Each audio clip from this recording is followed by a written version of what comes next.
Hello, everyone. Are you Parker in? Parker out? In, out, in, out. That's what the show's about. That's what we're trying to do today. For some reason, that just came into my head in the last 3 seconds of that intro, and I was just like, just go for it. Just do it. The ADHD in me was just like, go for it. Spread it.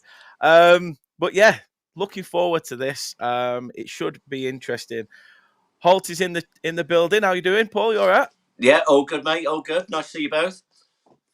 You too. You too. Dan, as usual, Yeah, not here bad. with your wise words of Yeah. wisdom. You good? Yeah. We need Holty on stage, Dan. He's not on stage. He's not. He is. He's on camera.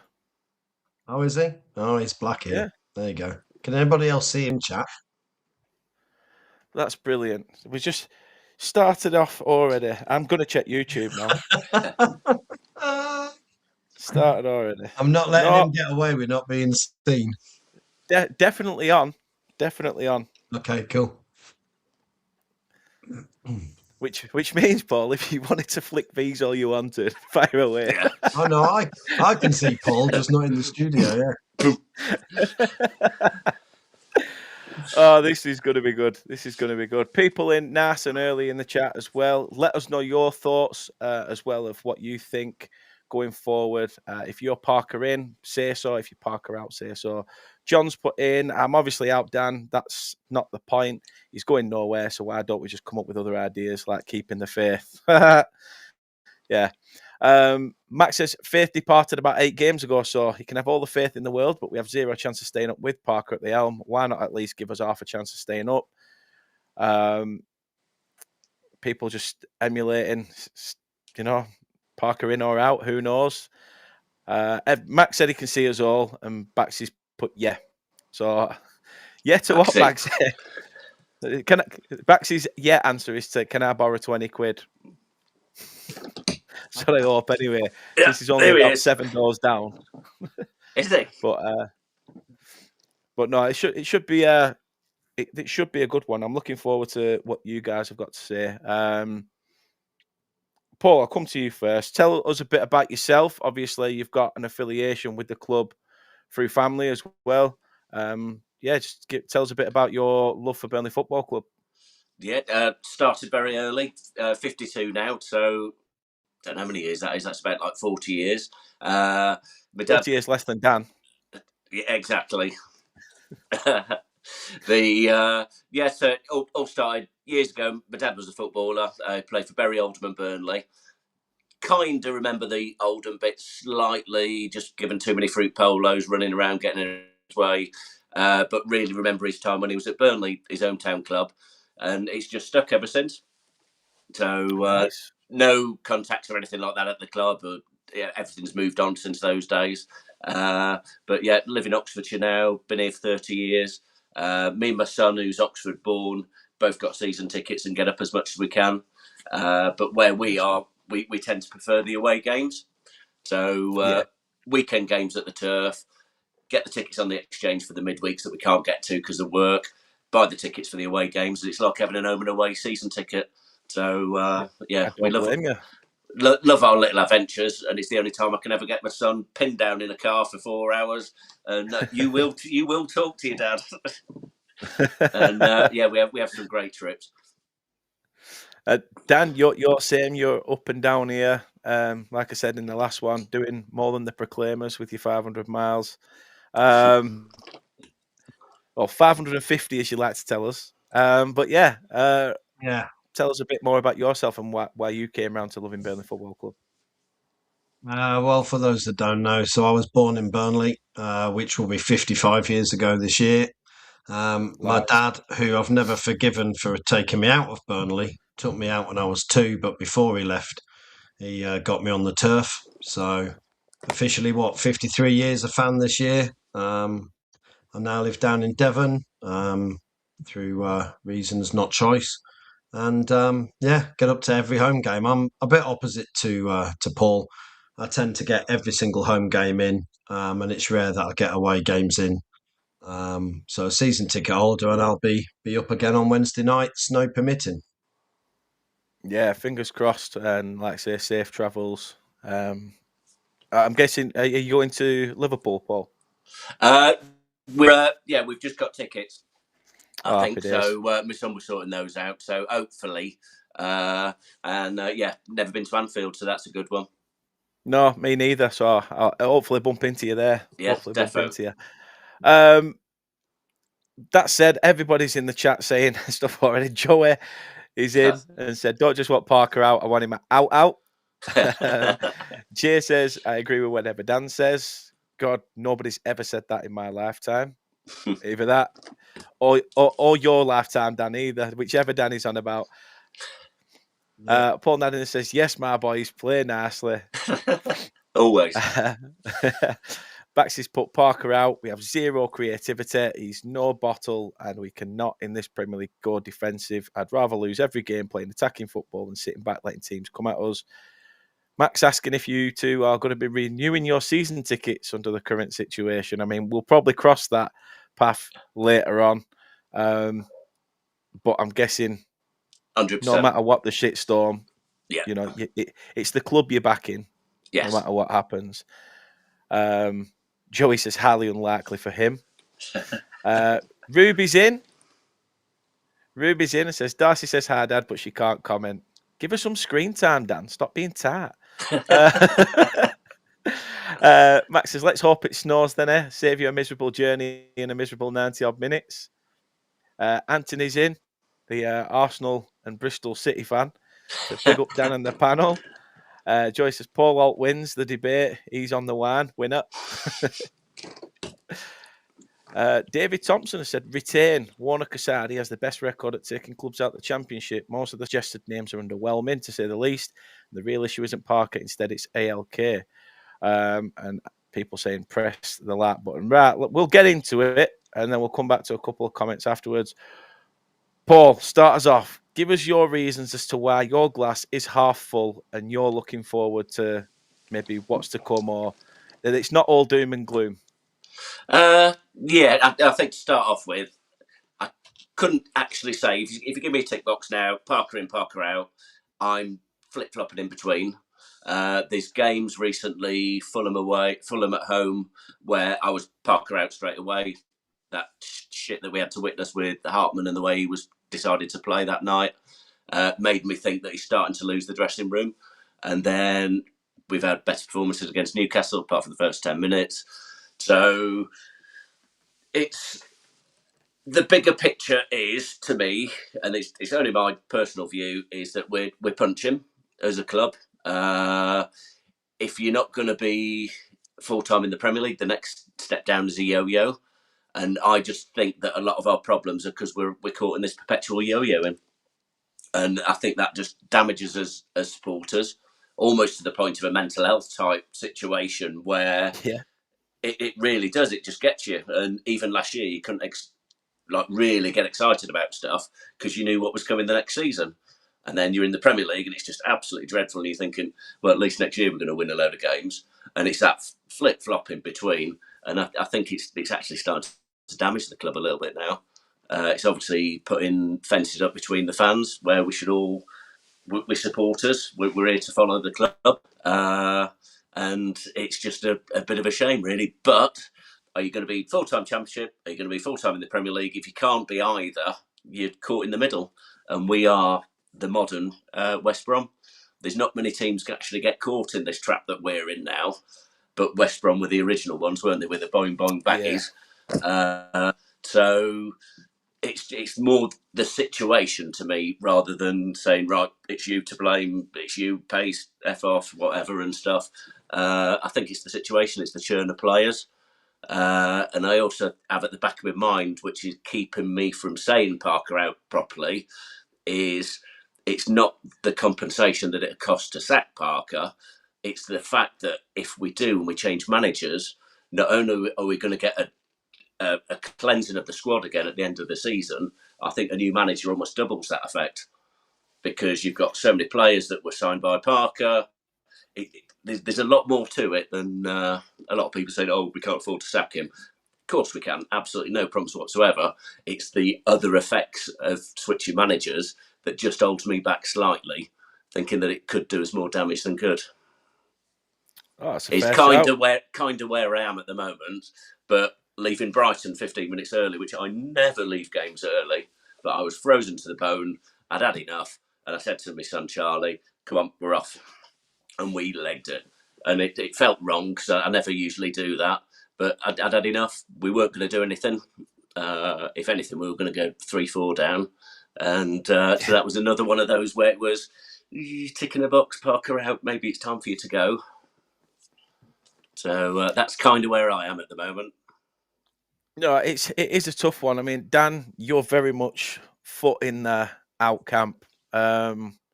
Anything to say back to Paul's comments, really, of where his opinion's at? I think the thing with me and Paul, for those off camera that don't realise, me and Paul have known each other a while now. Paul's very much half glass full, and I'm the first to admit I'm very much half glass empty. That's just the way I am sometimes. Don't disagree with a lot of what Paul is saying. I really don't, but I'm not willing to accept the level of football we have. To me, at the moment, it's as simple as that. Why do we have to just take the level of football we're seeing week in, week out? Why do we have to sit there and put up with that? And going forwards, if we've got owners that truly believe that they can get us as a Premier League club and make us comfortable again and have us in that division over a period of time, then Parker's going to do that. Yes, I am one of those that loves the Championship. I think we all love the Championship, don't we? I mean, like you say, Paul, we have such a great season, or we have had in the last couple, and we then all get a bit morose and a bit like, oh, here we go. We just have another season of getting beat. But it doesn't always work that way, and nobody can guarantee we're going to do that. I'll come on the yo-yo comment, and I do agree, but I had a little look at the last 5 years. So the 15 teams that have come down from the Premier League in the last 5 years. Interestingly enough, there's only 4 of us have done that twice. So Sheffield United, us, Leicester, and Southampton have both been relegated and gone back up, and then been relegated again, and that's over the last 5 years. And when you start looking at that, the rest of them, only Fulham's gone up and stayed back up, and we'll come on to that if you like, because funnily enough, that was after Parker left. West Bromwich Albion have not come back. Sheffield United, came down, they went back up, they came down, they ain't going back up, not at the minute. Watford the same, Norwich the same. Southampton aren't looking like they're going to go back up on their second relegation. Leeds have stayed this time by the looks of it. Are we going to accept that? Leicester don't look like they're likely to come back up this season. Luton, the one that just completely lost the plot, League One, and Ipswich possibly might get back up this year, or what are they, about third now or something? So Second. I think Ipswich are not looking too bad. Second, yeah. That worries me. People that say Parker's the best man to bring us back, it's not about the manager sometimes. It's just about, in my opinion, it's a bit about life, isn't it? And he's had 3 in 3. What's the odds of him getting 4 in 4? And has he actually ever had a club that he's been relegated with and then took back up? And at the moment, he hasn't. He got relegated with Fulham. He got sacked. He never took them back up. He brought them up, but he never took them back up. And to me, a team that's been relegated, looking at our lads now and how down they are, and it's clear to see how down they are. They're going to be down. They're going to be down over the summer. How does he turn that around? Because it's him in a way that has contributed to that down now.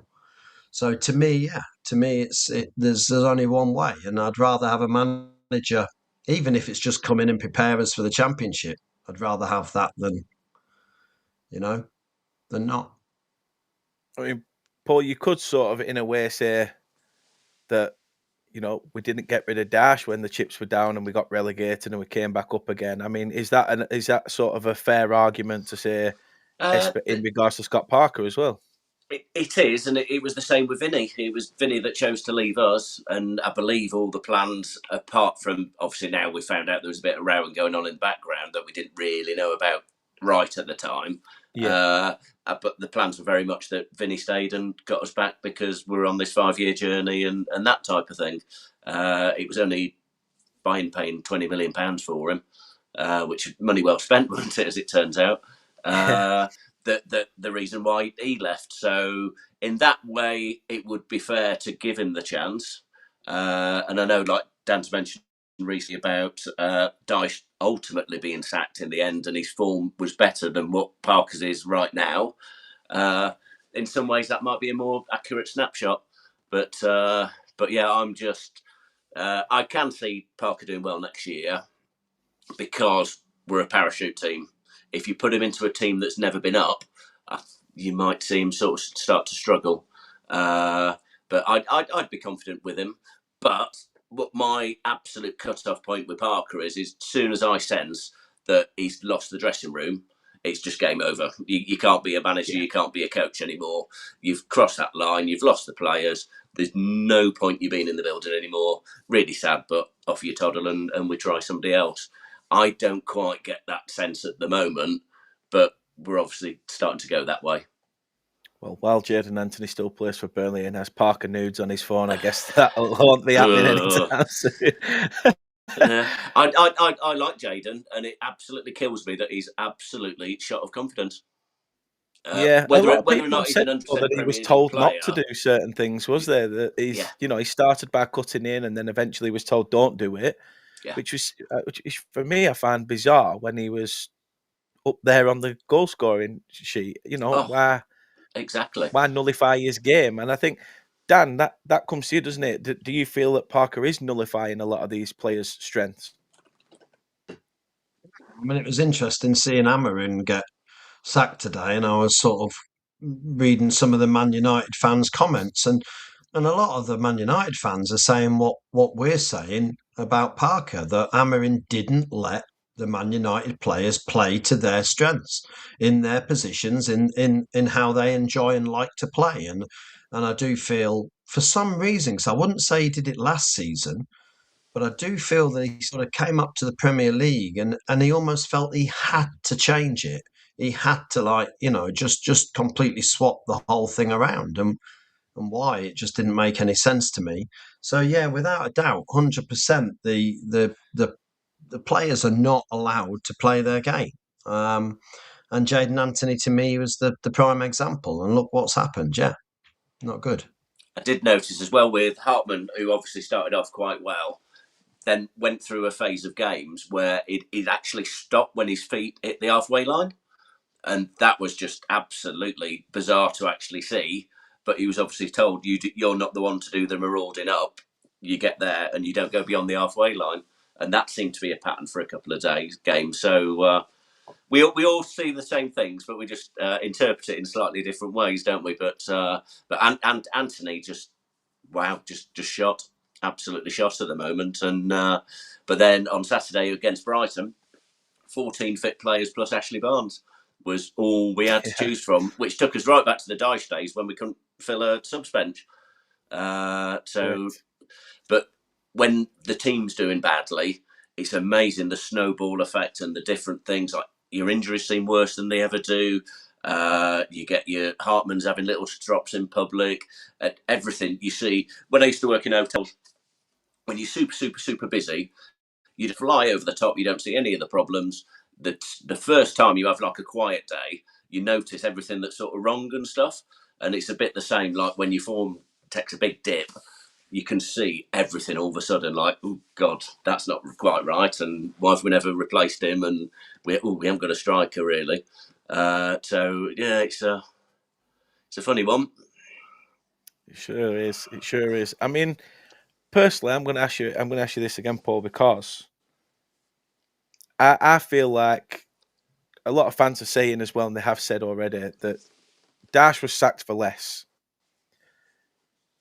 Do you think there's any truth behind the fact that he was sacked because he had such a say at the club and ALK really wanted to have more of a say than the manager? and that's why they've gone down a head coach route ever since? There's got to be an element of that, because I think at the time it was a common thought that Pace didn't maybe have a control of Dyche and the situation. So, and he more likes to his own people who, yes men or whatever, in that sort of way. There was no coincidence that Dyche had only just signed a 4-year contract. Personally, I think he got a little bit bolshy on that and maybe felt a bit unsackable. And then what I've heard in the background is that he was communicating with the directors via lawyers in the end. They weren't actually talking to each other, and he'd lost half the dressing room, all your senior players. So if you add that into the mix, plus it really was a crappy season that year, then obviously he was out, and in came Vinny, Alan's girlfriend. Yeah. to cause mayhem, absolute mayhem, that I still think we're dealing with now. That was a turbulent couple of years, that was. The players that we sat on now for a couple of years more, absolute shocker that was to the club. As good as that first season was, the second season was as bad. And yeah, Parker had to deal with it last summer, and I think if he does remain, he's got a lot more dealing with that time period, because he left us in the lurch slightly, did Vinny. He did indeed. He certainly did indeed. Dan, you've done your own work, as you were saying off camera. You've come out with some points. I mean, give us some more reasons as to why you think we need to change something, and we need to change it now, especially when you look at the teams around us, or even other teams in the Premier League that are getting rid of their managers left, right, and centre. I think I get, as you know, Dan, fed up with people saying we're a little club, or we're punching above our weight, or we're doing this, that, and the other. I'm a Burnley fan. I've always been a Burnley fan, and yes, I'm allowed to mention the Orient game. And I was a Burnley fan in '87, and I'll be a Burnley fan in 2087. Good on, son. I had to, unless I'm dead by 2087. I haven't worked the maths out, but why should I accept that Burnley are a little club? Why are we a little club? I mean, look at the clubs that have been in the Premier League in the years that we were in the Premier League and aren't now. So some of them arguably are bigger than us, but we weren't. We stayed there and we did it on no money. Now we have money. I don't care what anybody says. I don't care whether it's our money. I'm sorry, I don't. We have money. It's football finance. I didn't realise myself until I looked today that we spent basically 97 million this summer for this Premier League season. We were 12th biggest spender in the Premier League, and yet everybody says we couldn't, we didn't spend any money, and he's having to deal with, what we've got, blah, blah, blah. We did. We spent 97 million quid. We offset a lot of that, thankfully, with other players going out, but we still spent 97 million quid, unfortunately, on 4 Championship players probably that we were made to keep. Fair enough. I just think when you look at Parker's history, he was at Fulham, he was at Bournemouth, he was at Club Brugge. All 3 teams, when he left, with no money at that time, improved and got better just with a new manager in place. So that says to me that it wasn't necessarily the players that Parker had in, that some of our players that Parker's got, Jadon Anthony's not a bad player. We all know that. We've mentioned that. But I think he's a player that desperately needs to be allowed to do in a way what he wants to do and what he can do, whether that's play on the left, play on the right. And we saw that last season. On the right, he was dreadful. We swapped him to the left. Marcus Edwards came in and the whole team looked better. So this season, telling him he can't stay out wide, he mustn't run at players, he must come in, he must defend better. That's just ruined him, hasn't it? So I just think, look, why can somebody not come in and do better? There are managers out there. Gary O'Neill replaced him at Bournemouth, wasn't it? He's got a better point per game ratio in the Premier League than Parker has. He took Bournemouth after 4 horrendous defeats under Parker, kept them up, and he only lost his job because they got new owners. And they didn't want him. They wanted to go a different way. So he didn't even get sacked from Bournemouth. Came into Wolves, didn't do a bad job. So there are people out there. I'm not saying I'd give Martin O'Neill a call. No. But, there are people out there. The problem we have at the minute, and I was listening to another podcast, and I agree with them, is we have no identity. I don't know what Paul thinks about that, but I agree with what he's saying with company. We had an identity as a club on the pitch and off the pitch. And then ALK came in and they brought VK in, and we got this sort of new identity as Pep's second team with his successor as manager, and just blew everybody out the water, and then just lost it. And then ALK were like, oh, actually, and they bring in Parker. So what are we? Are we a team that's, looking to attack? Are we a team that's defensive? Are we a team that just wants to pinch results under Dyche? We don't have that identity. So when you're looking for a new manager, what do you do? Who do you get? Because what are they interested in? What do they want us to be? I'll let you answer that, Paul.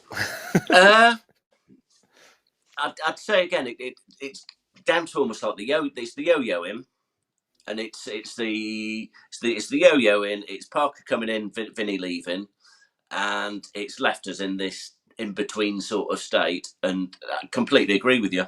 We all bought into Vinny's big plan and stuff, which was obviously ALK's plan at the time, and we are a little bit sort of like, but we were a little bit this time last year. But last year, I could see the progression, I could see the curve, and we ended up absolutely peaking at the right time and getting 100 points and stuff. So for that was clever management. I think this year there's a lot of talk of the team keeps changing and that type of thing, but it has to change if people are injured, and it has to change if people are out of form. He seems to check socials and stuff, does Scott, because he seems to react sometimes to a groundswell of opinion. And I've never really noticed that with any managers before, but he has sort of like gone to what seems to be the popular ideas, like he's finally now playing Edwards.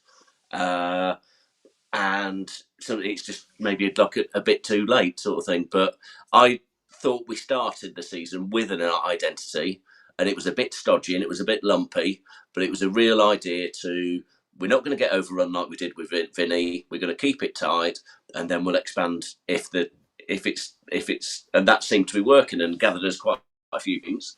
And then we've just slowly, Wolves away, Villa away, something just seemed to change, West Ham away, and we just lost that plot slightly of where we are. And where we are right now is we're neither here nor there, really. But that is for Parker to bring back together. That's his role, that's his job.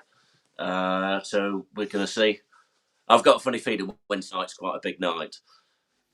Yeah, we were saying the other night that it wouldn't surprise me that, we could end up nicking something, and then fans would still not be happy with that. I mean, I've personally even said that, yes, it's great that we'd get that result, but it's similar to that stealing that point down at Bournemouth. It's papering over the cracks.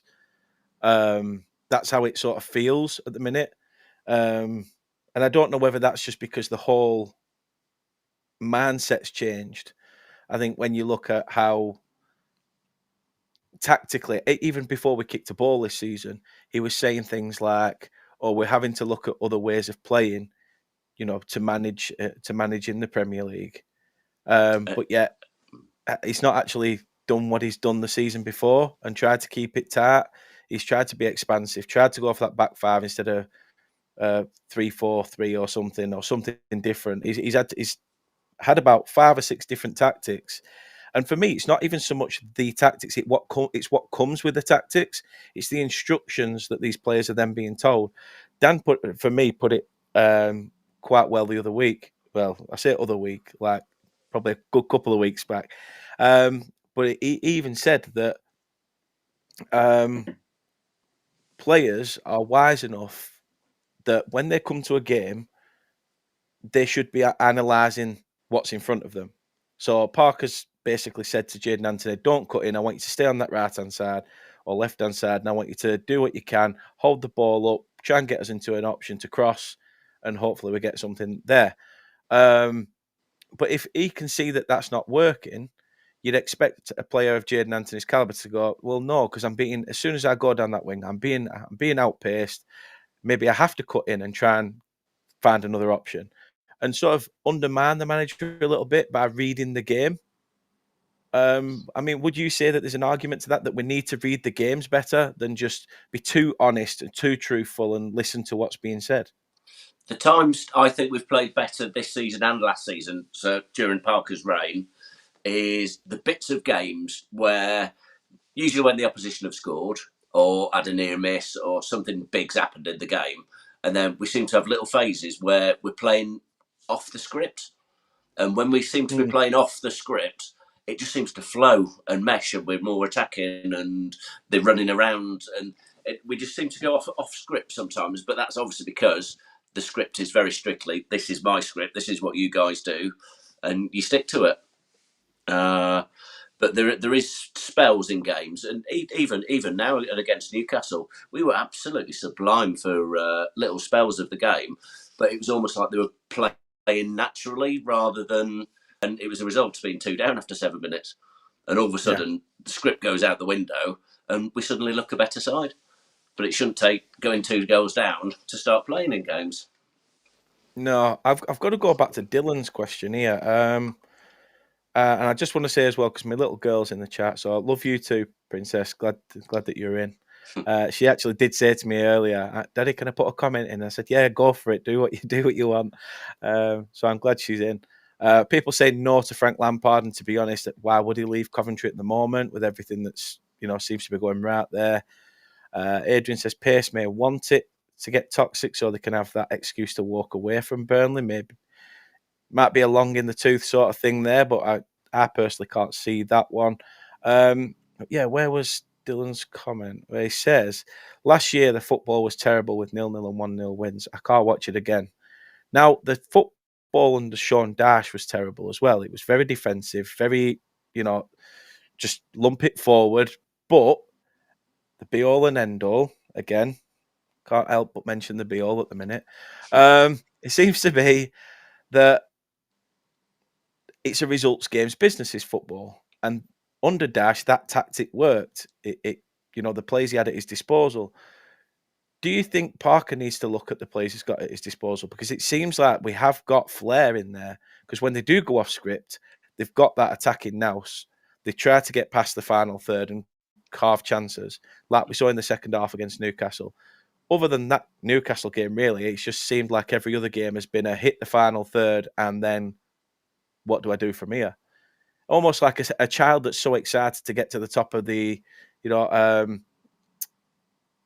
like slide at the water park, gets there and is like, well, I can't do it.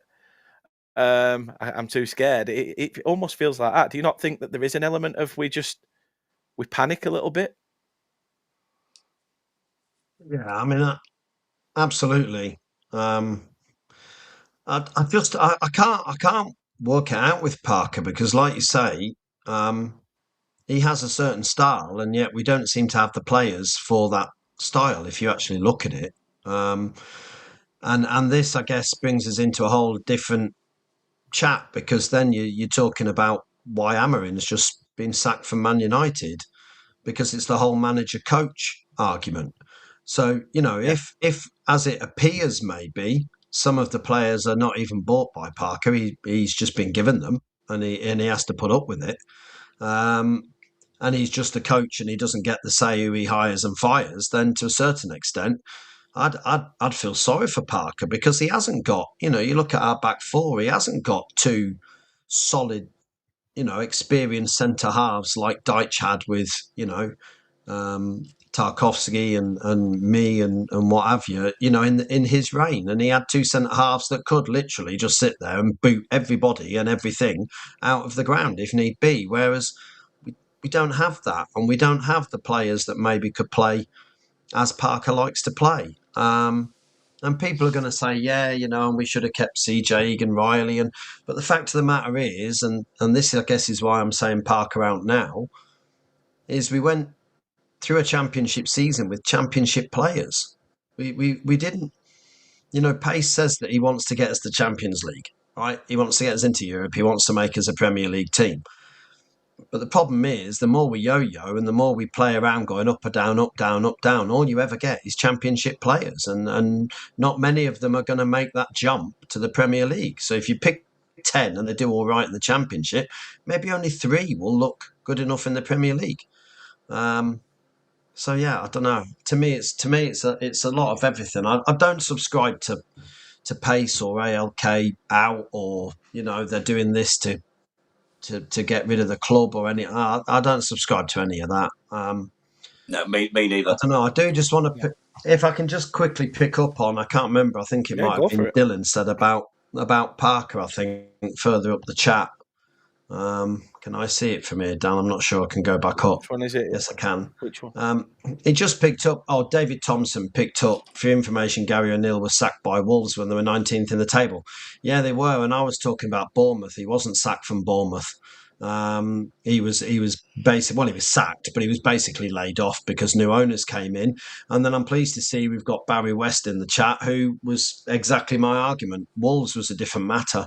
Sometimes it's not the managers, and this is where maybe I play into people who are ALK and Pace out hands, because sometimes it is the club, it is the owners to blame, and not necessarily the manager. I'm not sure we're there yet, but I think this is a crux point. I think Pace has to show that he's a Premier League chairman, and Premier League chairman, sacks his manager with these results. I'm sorry, he does. He doesn't hang around and think, oh, let's go down and try again. He makes that tough decision, and at the moment, that's what we don't seem to be getting. I think a lot of people are saying that, aren't they, Paul? That he was quick enough to sack Dash. He was quick enough to, go against his own religious beliefs to accept the betting sponsor, and that caused uproar with fans. He's quick enough to do all these other things, but he's not quick enough to throw the gauntlet at Scott Parker. Even if, do you think fans would be happy enough to hear that maybe, Pace has sat down and said, I'm not happy if things don't turn, like we've seen with Leeds and Farker, he basically got told, I'm going to brand your ass with an iron poker if you don't start getting results. And then he did. Do you think there could be an element of that where we just need to show our backbone from higher up a little bit? Obviously, I know your glass is half full, so I don't know where you sort of sit on that. Personally, no, because I don't like it when chairmen get too involved, like day-to-day, like you've got your Marinakis at Nottingham Forest. And I think there's a line there somewhere.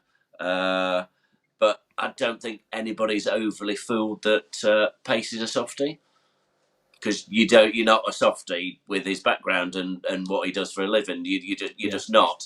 Obviously, he puts across this character, which he's now trying to put across to Espanyol. He's trying to sell himself to, I'm a good chairman, I'm here, I now own you. And he's getting familiar with them and stuff. So it certainly wouldn't do any harm to say something. And I think it's the main problem I've ever had with ALK, and to me this relatively minor, is the communication's a bit poor about quite a few different issues. They sort of take things for granted that everybody knows stuff when they haven't actually told us. The stuff with the cricket field, with a bit better communication, it's absolutely not a problem. Just say it's the first part of a 10-part series that's going to make the ground this great experience and stuff. But because they didn't say that, people are like, well, this isn't a right good fun experience. I've got to walk 10 minutes further and go through the Crush of Doom and all that sort of bollocks. So I think there's definitely communication problems with them. But overall, I'm quite happy with Alan Pace. I'm quite happy with the Espanyol takeover, which very soon, in the next year or two, is going to be 4 teams. So how some of our fan base is going to cope with that, because they're acting now like jilted boyfriends about Espanyol. There's going to be 4 people in the room. It's going to be like one of them movies, isn't it? So we're going to have to deal with that. But I think I can see the benefits of the Espanyol thing, and some people who can't. But these, in the same way that some people didn't want Parker in the first place, 5 years ago, people didn't want Pace. They didn't want Americans. They didn't want foreign ownership. They didn't want whatever. And for some, that's never changed. and it's No, I kind of the think a lot same of with people Parker in said a that, way. haven't they? A lot of people said that when ALK came in, we've gone from having a Burnley fan who wouldn't put his hand in his pocket to basically now a chairman who's willing to let us Exactly. spend 90 odd million. In a way, that's why I do think that there's things that, you know, in every walk of life, there's every human being is going to make mistakes, and it's how they learn from them. I think from Burnley fans' perspective in regards to Scott Parker is he's made mistakes with other clubs, and now he's making the same mistake with this one. People start thinking, well, what's the point? Did you not learn your lesson from the others? Other clubs have said, thank you for taking one for the team when he came in, you know, because some poor club had to have him. And I feel harsh because I've said it numerous times that if I was to walk past the Park View now and see Parker sat there with his head in his hands and his box full of stuff at the side because he'd been sacked, I'd sit and chat with him because he's he's a decent bloke. He comes across very, very fair.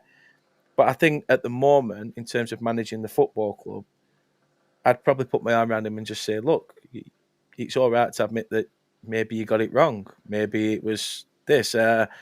It's a harsh reality. A lot of has been thrown. I 100% agree with what you're saying. The communication is poor.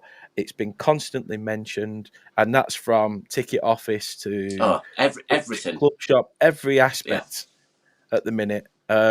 Catering, it's it's been poor, and it needs to really be looked at. We need to have one system that sort of works. But at the moment, it just seems like nothing does. Dan, but go on. just like sneak like with sort of like Parker and what we were saying about not particularly wanted when he first came. He's almost like the Magnolia choice. And you get what you get, like with Parker, and he didn't excite a lot of people. I thought it was a good choice, and I preferred him to Lampard, but it was almost like do you want this apple or do you want a red one, sort of thing.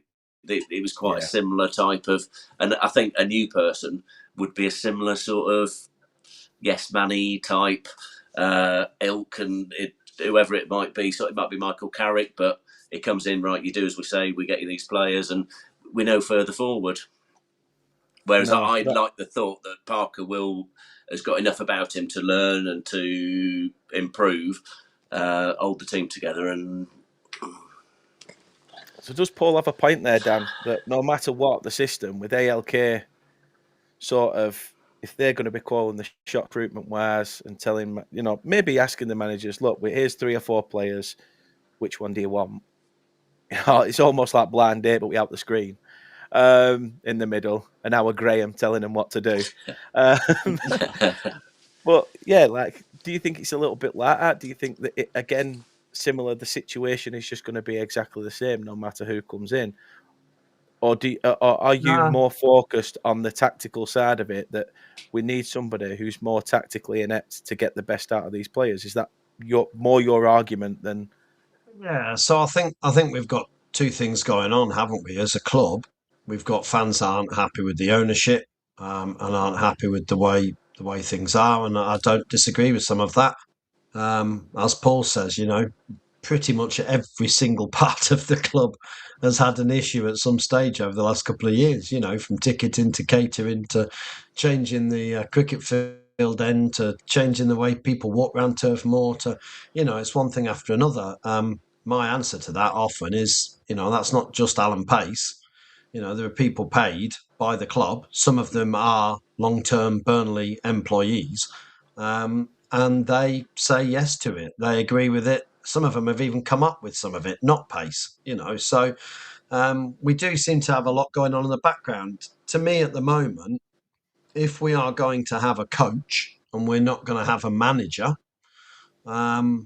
then we need to get rid of Parker and we need to get another coach, because tactically on the field of play and with the players, I don't think Parker's the man to keep us up if there's any chance at the moment, or B, even get us back and then keep us there. Because again, Paul agrees. What is the point of yo-yo?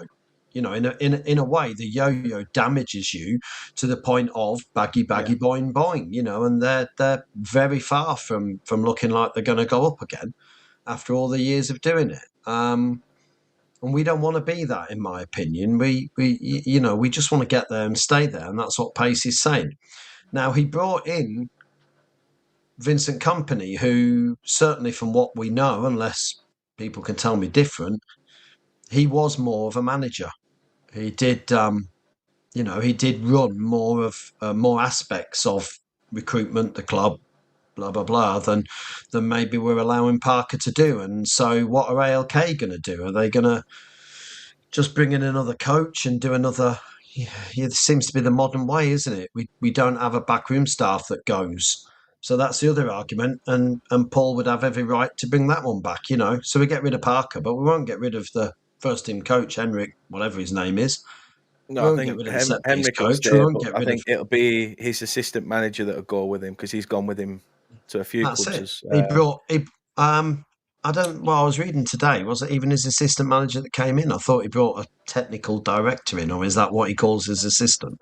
I So he forget brought one man his with him, name didn't now, he? but he's the guy with Yeah, the iPad, isn't he, basically? Who, yeah, yeah. yeah. He brought one man in. So technically, he's going to take one man out. um. So yeah, I'm Summit, even going to Summit disagree Hill, with isn't it? myself then. Summit Hill. it is Hill. Yeah, Philip Hill? Jonathan. Jonathan Hill, that's something it. like that. Jonathan. Yeah. Jonathan, yeah. But Yeah, to but we me, signed that yeah, Henrik it's Jensen beforehand, didn't we? We signed Henrik that's Jensen, and right. then we brought in is it Pal Field? We brought him in. Something Obviously, like we've that. promoted Jack Cork as well, with But, Mark yeah. Jackson still in there. I Other mean, than we've that, got, Henrik, I believe, was actually a Vincent Company. Was actually a yes, Vincent Company suggestion. He was employed or going to be employed under Vincent Company, It's and we had to sort of Bellamy's replacement, wasn't it? yeah, and what could we do? We had to keep him. I believe we'd signed the contracts, and that's done, isn't it? Because I don't know. I don't So get aside I to don't. Oh, me, sorry. no, sorry, just quickly, aside really from everything that's going on at the club, from the ownership, to a certain extent, what I'm at the moment is I don't want another just under half a season of absolute dross and our players getting so depressed, so down, so beaten that even when we get to the championship next season, we start off with a serious hangover, because that can easily happen, can't it? Easily happen. yeah. I mean, I want to come on to the fact that it's we are in January, the market's open. Paul, to you first, really. Has Parker got the pull to be able to bring in these? Because apparently we're going to look at the loan market, in particular. But has Parker got that pulling power now that we're in a society where players used to just be like, oh yeah, I think I'm good enough to get Burnley out of the shit. But now it's not the case of that. They'll be checking social media. Why would I want to go there at the minute? It's poison. The fans are against the manager. What am I going to do? Is it going to be a difficult? January's already a difficult window, but how difficult do you expect it to be with the shitstorm that we're actually currently find ourselves in? Well, I'd only be expecting loans to come in anyway. There's got to be a bit of work before that happens, because I think Delquar left, which he was 26th man in a 25-man squad. So we've still got to create space for any incomings. I can only see them being a couple of loans. That it doesn't affect it quite that much, but if it was permanent signings, obviously there'd be only a certain type of player would come here now, and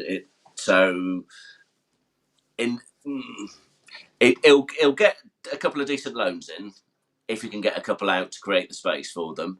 But if it was permanent signings you're talking about, yeah, we'd be a bit dead in the water, I think, this January. Different game again in the summer, but then in the summer you recruit for a completely different market. Just hopefully they'll do a bit more before the coal than leave the coal till the last bit and scare the shit out of us all again. Because that really wasn't fun at all, was it? But that's where we're heading towards right now, is the same situation. And what I say before, change the manager, that makes that situation twice as bad. It condenses it. Adrian said there, longer pace leaves it's the less time for incomings. But, does that mean that maybe the money is being kept to one side and we're not doing anything yet because depending on results, maybe we're going to have to use that money to basically let the manager go. No one. I don't think the cost of sacking a manager is ever in the equation, and a lot gets made of it. Oh, he's not selling him because we haven't got the money to sack him. I think that's just a cost of business, and it's when he signs the contract, full well within that 3 years there could be a point where you've got to get rid of him. So you think about that beforehand.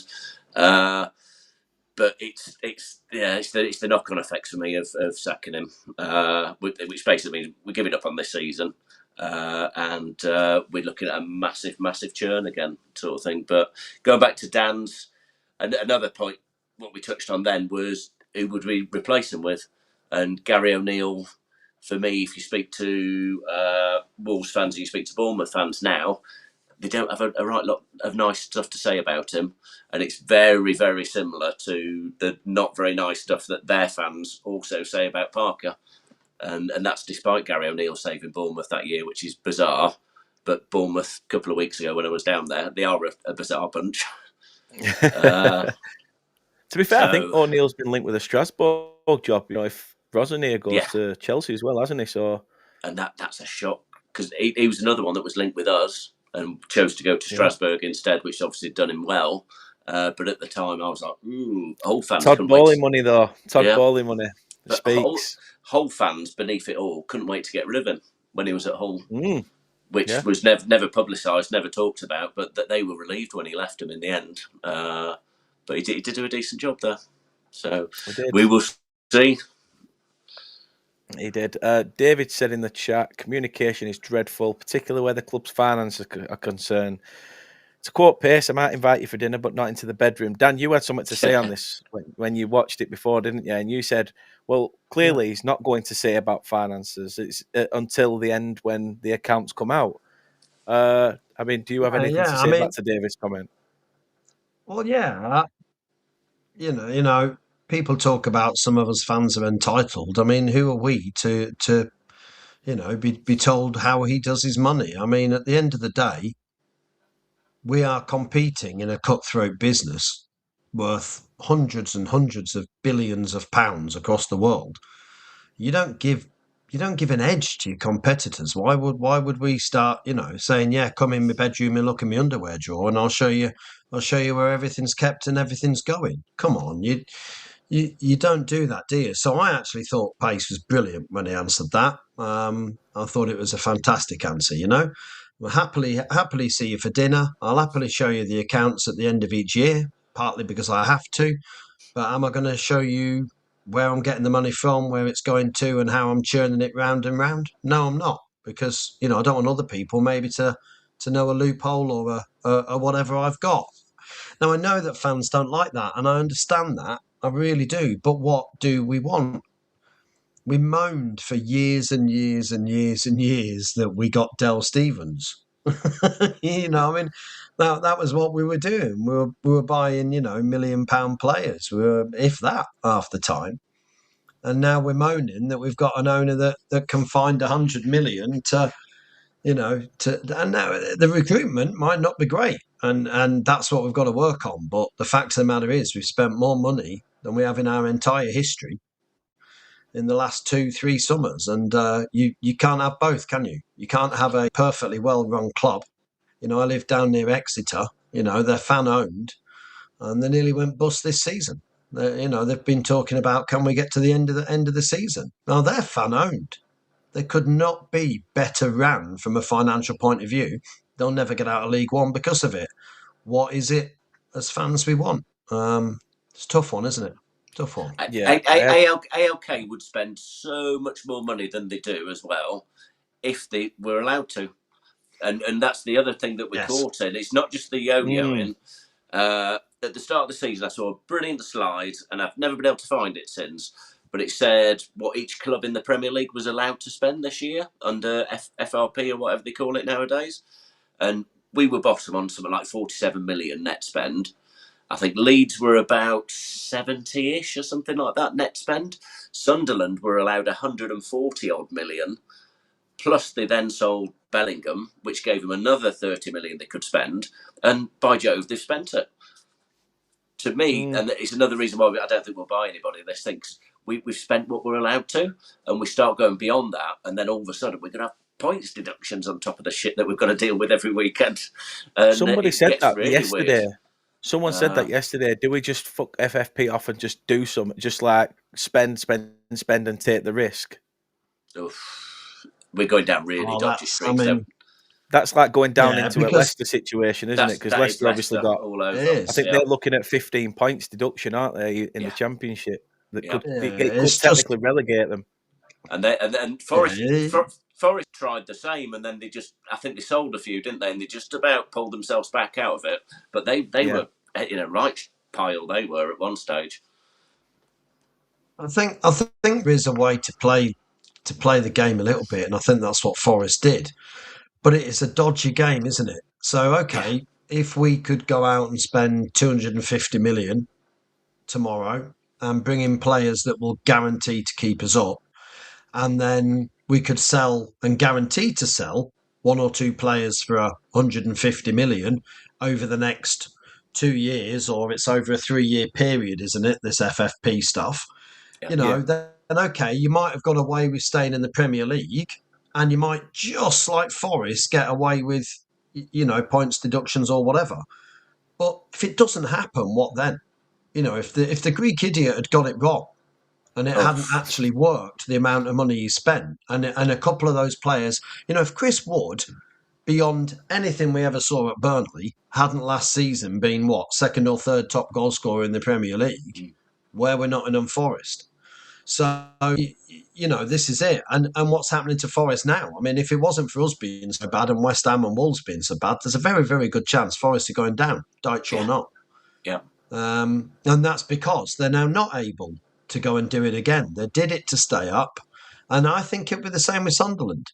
Sunderland are giving it all the Billy Big bollocks, but, they're not going to be able to keep spending that money. They've got away with it because of previous years. It's now going to hit them, isn't it? And in 2 years' time, when they need to spend another 250 million to stay up, they ain't going to have it to spend, are they? Yeah. No. Baxy's just said there, roll on Wednesday. Max says, I would rather stay within our means and ensure the future of the club rather than fall into ascendancy or worse. Yeah, and I mean, probably in a nutshell, we thought Matt Garlick was as tight as a duck's arse, but he did it with the incentive of trying to keep this club going for another 10 years instead of being 10 years behind like Bolton tried to claim. I'll ask one last question then. Paul, I'll come to you first with it. Can you see Parker turning this around? Do you think Parker has the knack to, if once it clicks, if he can get this team to click, could it turn around? Well, I think what we're looking at to sort of stay up is a short burst like what Dyche used to achieve after following a bad run would be 4 out of 5 wins. And then all of a sudden it all changes, but it really has to come really, really soon. I don't think things are going to improve in his favour, i.e. players coming back, having more of a squad to pick from, players aren't going to jump back into form, everything's stacked against him. So I won't accept relegation until it's mathematically an impossibility that we stay up. But every game that passes, it's getting more and more of an inevitability. Yeah, a lot of people saying that it might only be 6 points, but it's, well, some fans are saying it's 6 points, but it's Scott Parker in 6 points. It's, it turns a molehill into a mountain. And things can change really, really quickly. If, say, we pull off something against United on Wednesday, then you never know what it might start. But then we've got Liverpool, what have we got coming up? We've got Arsenal, we've got some real tough ones. So I'm thinking that we're Championship again next year, sadly. Yeah.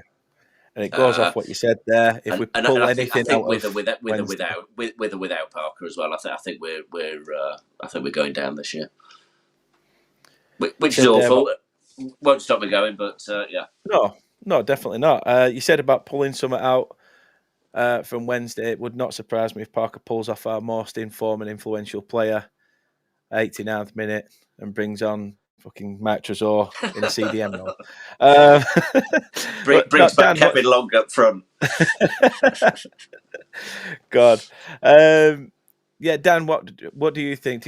Are you still in the camp of no? It's the January window. Let's try and hope for some sort of change, a renewed bit of, belief bit back. I just, like I say, I guess the two biggest things with me is Parker going to take the team down in such a state that it's not as clear as just getting us straight back up again? That worries me.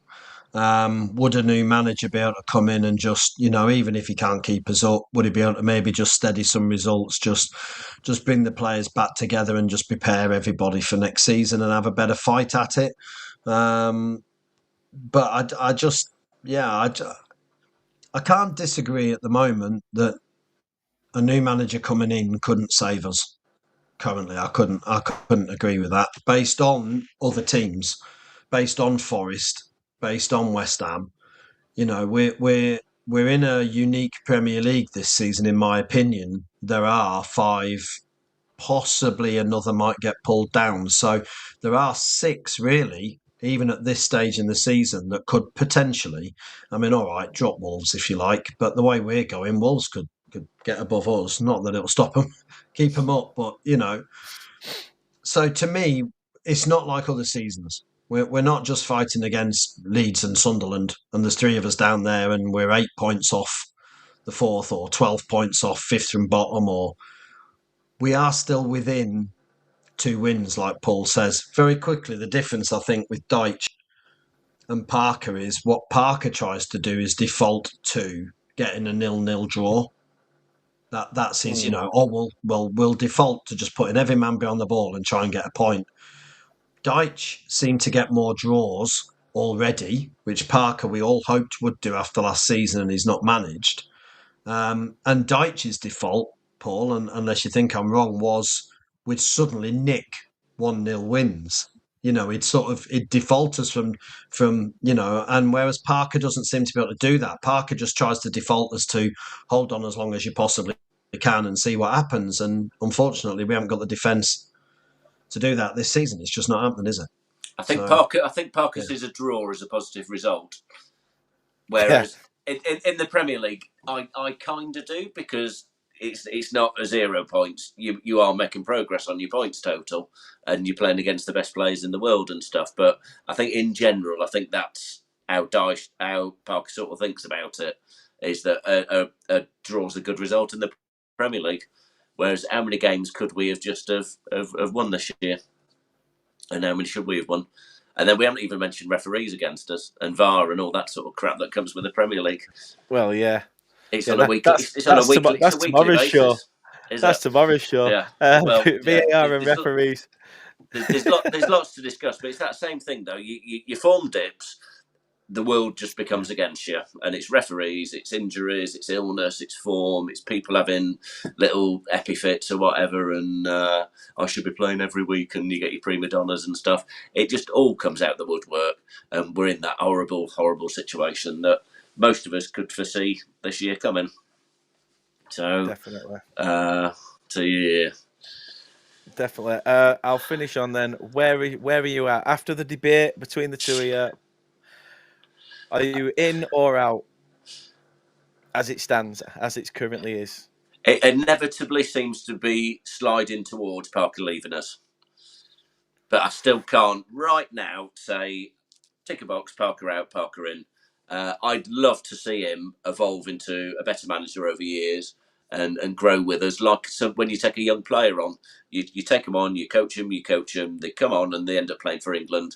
Then I'd like to see Parker, as a still quite young manager, sort of go through the paces, and if given the chance, there's no reason to say that he can't do like what Dyche did.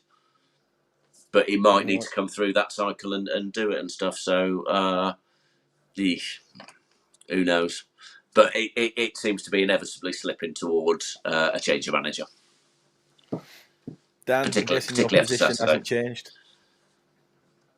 Yeah, no, I mean, like I say, and I think we knew this before we came on, Paul, didn't we? We agree on a lot of things, and we do see things the same. We just see things from a more more half glass empty and Paul's more half glass full. I understand where he is totally, but it doesn't. I felt weeks ago, as you know, Dan, from us chatting offline, weeks and weeks ago, I think we were probably only 3 games into the current unbeaten run, and I was, he's got to go. It's just not going to work. So yeah, no, I don't change on that. But Joey said, "Feck me, how big is that fence now? We've even got Paul sitting on it too." I know, it's fucking Splinters. Hey, go terrible. for it. Why don't matter. We've probably all got. I can't see on my screen. I think all our kids are watching, aren't they? So yeah, your dad doesn't swear too much. David says, in essence, you only sack a manager if you have a pool of realistic targets who can improve. At this stage, that doesn't appear to exist. Richard says, I am Parker out. Atheist says, don't be that fan. Every club has problems with referees, VAR injuries multiple times every season. Issues are either players, coaches, the board, or all the above. I mean, it's just like, this is the best part of doing these sort of shows, because opinions are like arseholes. Everybody's got one. Except every team slags VAR off. I just think it's compounded by the fact that we're in this death spiral, and everything just seems worse than what it is. Every game there's something, and it makes you think, little old Burnley, they don't want us here, which makes us want to stay even more, doesn't it? So definitely. The one thing I will say is, just first and foremost, thank you to the pair of you giving up your time this evening. Really appreciate it. Paul, obviously, give us your prediction for Wednesday night, because I've already asked Dan, so I might as well get yours. It's different when you've got a camera pointing at you, isn't it? It's there for the world to see then. If United hadn't done what they've done today, I could have seen us getting a gritty draw. I think them sacking Hammer in today will get a reaction, and 4-1 United. And Dan won't say a word now because he's never seen me be that negative. But it's just my feeling is they'll have a bit of a reaction. They're on quite a good run anyway for them, the way they've been for a couple of years. And I think the shackles will be off, and we might get an hiding on Wednesday, which will bring whatever it brings. Yeah, it won't surprise me. You've already got Corby Mainu probably having a party because he's like, yes, get in. I'm gonna get a game for Man United again. Yeah, or a loan move to Burnley. Hey, I'll take that. Oh yeah, I'll take that. But from positives to negatives, the one thing I say negative is obviously the passing of 95-year-old Colin McDonald, announced today by the club. Former England international, was an outstanding goalkeeper for Burnley, and I'd probably just like to end on that note, that take away all the issues we've got with football, that these are people that gave up their time, their careers, that have got us to where we are today, having to deal with this sort of shitstorm. But no, obviously played a very good part in our story to where we are today. So yeah, our thoughts are with Colin McDonald's family, friends, and everyone there associated with him. I know his granddaughter had put something on one of the posts we put out and said that he was a special granddad. So yeah, all the best, and our thoughts are with all of them. Thank you very much, everybody else, for watching, commenting, liking, subscribing. I'm even going to try and put this out on the podcast if I can. But yeah, just wanted to sum it up that there's more to life than football. And RIP Colin McDonald. See you for the watch along.